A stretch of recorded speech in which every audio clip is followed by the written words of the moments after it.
mudanayaal iyo marwey ku soo dhawaada Golakaab oo ah hindise madani ah oo loogu talagalay xoojinta ka qaybgalka muwaadiniinta iyo la xisaabtanka baarlamaanka Soomaaliya.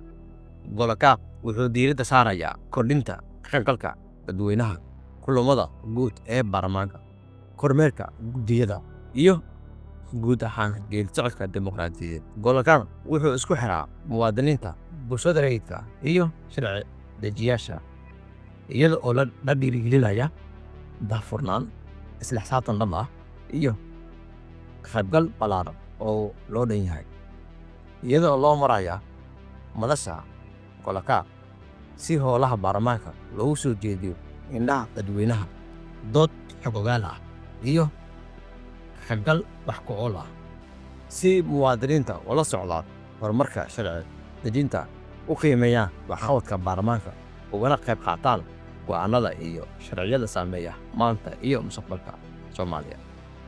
Hindisahan wuxuu higsanayaa dhisidda kalsoonida iyo xiriirka u dhexeeya baarlamaanka, bulshada rayidka iyo muwaadiniinta, iyada oo mudnaan gaar ah la siinaya danaha dadweynaha, dowlad dhiska, nabad dhiska, isla markaana kor u qaadaya sida xisaabtanka hay'adaha sharci dejinta, sharci fulinta ee heer federaal iyo heer dowlad goboleed.